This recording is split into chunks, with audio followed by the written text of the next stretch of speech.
Film industry के 4 संगठनों और 34 प्रोडक्शन हाउस का एक साथ आना अपने आप में एक ऐतिहासिक कदम है और यह बहुत ज़रूरी सा हो गया था क्योंकि पिछले कुछ समय से फिल्म इंडस्ट्री पर बेलगाम जो अटैक हो रहा था और लगातार लोगों को धूसरित किया जा रहा था, लोगों की छवि खराब की जा रही थी, फिल्मी हस्तियों की बदनामी की जा रही थी और ओवरऑल पूरे फिल्म इंडस्ट्री को घेरने की कवायद चल रही थी।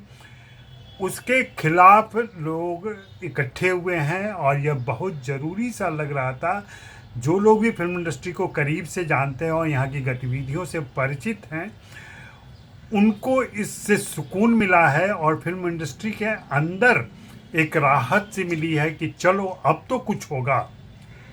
अब ये देखना है कि क्या हो पाता है इसमें, क्योंकि आप देखें कि सुशांत सिंह राजपूत की असामयिक मौत के बाद, जो कि एक बहुत दर्दनाक घटना थी, उसके बाद से किस तरीके से चीज़ें बदलती चली गई। सबसे पहले तो बात आई कि यह नेपोटिज्म का मामला है, या आउटसाइडर होने का मामला है, या डिप्रेशन का मामला है।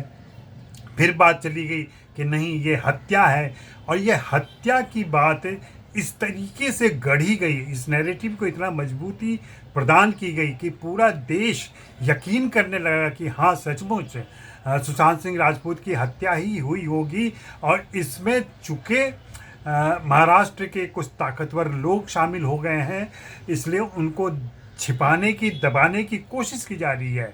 तो ये पूरा नैरेटिव इस तरह से गढ़ते गढ़ते, कुछ लोगों को निशाना बनाते बनाते उन्होंने पूरी इंडस्ट्री को निशाना बना लिया। और उसके बाद से ये बात आ गई कि फिल्म इंडस्ट्री गंजेड़ी है, नशेड़ी है। और एक बात और जो लगातार कही जाती रही है कि यह एंटी इंडियन है, फिल्मों में भारतीयता खो गई है। अगर आप थोड़ा सा पीछे जाएं और थोड़े दूर से सारी चीज़ों को देखें, सारी घटनाओं को देखें, तो समझ जाएंगे कि वास्तव में ये किसकी मंशा हो सकती है। मुझे तो साफ दिखता है कि कहीं न कहीं राजनीतिक हलकों में कोई न कोई इस तरीके से चाह रहा है कि इस बेकाबू इंडस्ट्री को कैसे कब्जे में लिया जाए, कैसे इसको डिमोरलाइज किया जाए। और इस डिमोरलाइज करने के लिए इनके 100 सालों के योगदान को भुलाने की कोशिश की जा रही है, जो कि अपने आप में सही बात नहीं है।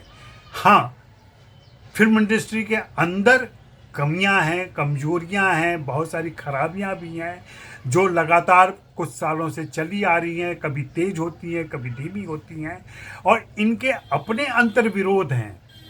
अभी यह अपील जारी हो गई है, लेकिन इसके बावजूद इसमें जो संगठन शामिल हैं, जो लोग शामिल हैं, क्या वे पूरी तरह से सहमत हैं, या उन्होंने एक ब्लैंकेट ऑर्गेनाइजेशन बना लिया है फिलहाल के लिए और आगे बढ़ गए हैं, ताकि फिलहाल जो अटैक हो रहा है वह रुक जाए। मुझे इसमें थोड़ा संदेह है कि ये एकजुट रह पाएंगे बाद में भी।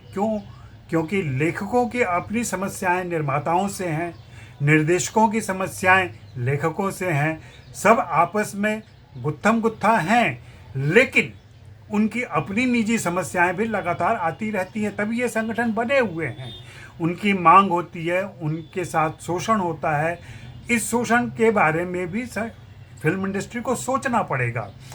जहाँ से ये बातें निकलती हैं, ये मुश्किलें पैदा होती हैं और फिर बाहर बात जाती है। अभी का जो ये पूरी मुद्रा अपनाई गई है, उसमें मुझे ये लगता है कि चूँकि पिछले कुछ महीनों से लगातार एकाग्र अटैक हो रहा था और अनियंत्रित किस्म से बेबुनियाद आरोप गढ़े जा रहे थे, और ये बात चंद चेहरों को लेकर के पूरी फिल्म इंडस्ट्री को बदनाम करने की कोशिश हो गई थी, उस पर जो पूरे देश ने और आम दर्शकों ने यकीन कर लिया है, उसे दूर करने की कवायद है ये। इसकी शुरुआत अभी हुई है। अब देखना यह है कि इसमें कहाँ तक और कैसी सफलता मिलती है। हाँ, इसमें टीवी चैनलों ने, खास करके जिन 2 चैनलों का नाम लिया गया है, उन्होंने बढ़ चढ़ कर हिस्सा लिया है। उन्होंने एक काल्पनिक कथा गढ़ी और उस काल्पनिक कथा को लगातार नए उद्घाटन से उसको मजबूत करते रहे। पूरा प्राइम टाइम एक मल्ल युद्ध की तरह बन गया था जहां से वे चुनौतियां दे रहे थे। तो इस पर तो निश्चित रूप से काबू होना चाहिए। इंडियन केबल टेलीविज़न नेटवर्क 94 के नियमों का, प्रावधानों का इस पर नियमन होना चाहिए, ये अपील की गई है। इसके अलावा जिस ढंग की भाषा का इस्तेमाल होता रहा है, अपमानजनक, मानहानि करते हुए और बहुत ही डेरोगेटरी किस्म से चीज़ें बोली जाती हैं, उस पर भी रोक लगनी चाहिए, लगाम लगनी चाहिए। तो देखना है कि अभी क्या हो पाता है। हाँ, इसमें प्रिंट मीडिया को क्यों छोड़ दिया गया ये मेरी समझ में नहीं आता, लेकिन अगर देखें तो इस नैरेटिव को गढ़ने में चैनलों का बड़ा हाथ है। प्रिंट मीडिया तो बहुत बाद में आता है, क्योंकि चैनल तत्काल प्रक्षेपण करते हैं और वे लोगों तक पहुंचते हैं। ये बहुत दुख की बात है कि तनिष्क के उस विज्ञापन को रोक दिया गया जिसमें एक मुस्लिम परिवार में हिंदू लड़की जाती है और कैसे लड़के की माँ बेटी को कहती हैं कि बहू जो आई है उनके बारे में कि ठीक है, यह विधि विधान मेरे यहाँ नहीं होता है, मेरे परिवार में नहीं होता है, लेकिन बेटी के लिए तो किया जा सकता है। यह अपने आप में कितना बड़ा कदम है। लव जिहाद के नाम पर इसको रोक देना और इस पर किसी सरकारी संस्था के द्वारा कोई आपत्ति नहीं करना अपने आप में अफसोसनाक है। और मुझे लगता है कि यह सिर्फ शुरुआत है। आप देखिए, ये संकेत है, आने वाले समय में फिल्में उतारी जाएंगी पर्दे से, आने वाले समय में टीवी शोज बंद किए जाएंगे, आने वाले समय में वेब सीरीज़ पर आपत्तियाँ होंगी। लगातार बातें चल ही रही हैं। इरादा ये है कि जो बहुसंख्यक सोच है, बहुसंख्यक संस्कृति है, उसको कैसे सभी मीडियम में लाद दिया जाए।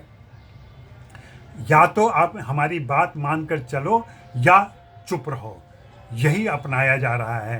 तो ये बहुत ही खतरनाक मामला है और इसको जो भी समझदार लोग हैं देश के, वे देखें कि ये संविधान के तहत हो पा रहा है या उसके विरुद्ध जा रहा है।